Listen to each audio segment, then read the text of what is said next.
एक किसान 531 टमाटरों की पैदावार हासिल करता है और उनमें से 176 3 दिनों में बेच सकता है।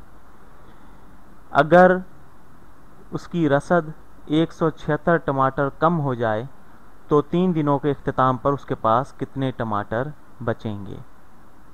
ठीक, तो अब हमारे पास ये देखें कि किसान के पास 531 टमाटर हैं। हम 531 से शुरू करते हैं और वो उनमें से बेच सकता है 176। ठीक, उनमें से 176 वो बेचता है। तो हम 531 में से तफरीक करेंगे 176 अगर हमने बकाया टमाटरों की तादाद मालूम करनी हो। तो हम 531 में से 176 जो है वो तफरीक करेंगे। तो यहाँ पर मैं ऐसा करता हूँ कि मैं मतवाज़ी दो तरीक़ों से इसे हल करता हूँ। मैं यहाँ पर दाएं जानिब इसे तोड़कर या फैलाकर यहाँ पर लिखता हूँ। तो 531 जो है वो हम इसे इस तरह भी लिख सकते हैं कि 500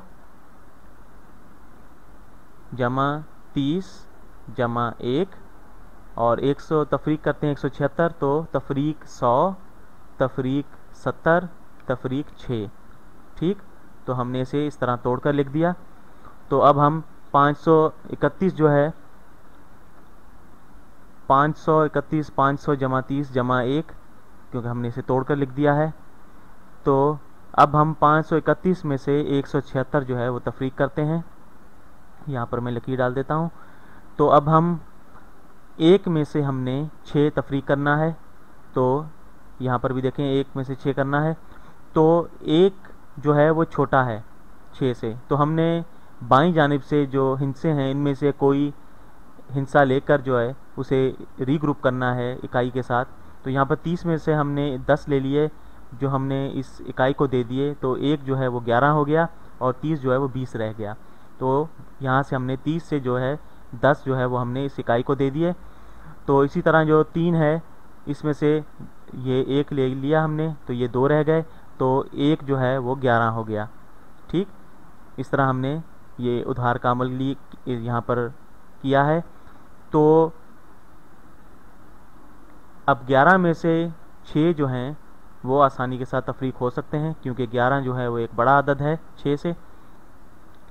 तो अब हम इसमें से 11 में से 11 में से 6 तफरीक करेंगे तो 5 हमारे पास बचते हैं। इसी तरह दाएं जानिब भी हमने इसी तरह से 11 में से 6 तफरीक किए और 5 लिख दिए। अब 2 में से 7 तफरीक नहीं हो सकते। ठीक, या 20 में से 70 तफरीक नहीं हो सकते। तो अब हम क्या करेंगे कि 5 जो है जो 100 है दर हकीकत, इसमें से हम 100 ले लेंगे। ठीक, तो यहाँ पर 400 रह जाएगा। ठीक, 400 रह गया और जो 100 है वो हम इस 20 को दे देंगे, तो ये हमारे पास 120 हो जाएगा। ठीक, तो यहाँ पर हम ये जो 5 है जो दर हकीकत 100 है, इसमें से हमने 1 ले लिया, तो ये जो है 4 रह जाएगा 400। और जो हमने 100 लिया है जो कि 10 दहाइयों के बराबर है, वो हम इन 2 दहाइयों में जमा कर देंगे। ठीक, तो ये 12 दहाइयाँ हमारे पास हो जाएंगी जो कि 120 के बराबर ही होती हैं। ठीक, तो अब 12 में से हमने या 120 में से 70 तफरीक करने हैं या 12 में से 7 हमने तफरीक करने हैं, जो कि हम अब आसानी के साथ कर सकते हैं। तो यहाँ पर हमने 100 जो है वो लेकर दहाई को दे दिया। तो अब जो ये रकम है वो ऊपर वाली बड़ी है। यहाँ पर ये जहन में रखें कि ये इकाइयाँ हैं, ये दहाइयाँ हैं और ये सैकड़े की जगह है। इन जगहों को आप याद रखिएगा। 11 इकाई को ज़ाहिर कर रहा है, 12 दहाई को ज़ाहिर कर रहा है और 4 100 को ज़ाहिर कर रहा है। तो अब हम इसमें से तफरीक करते हैं। 120 में से 70 गए तो 50 बचे, तो 12 में से 7 गए 5 बचे। ये 5 जो है ये इस 50 को ज़ाहिर कर रहा है। मैं इसे दायरे में लिखता हूँ, इसके इर्द गिर्द दायरा लगा देता हूँ। ये जो दायरे में 5 है ये 50 को ज़ाहिर कर रहा है।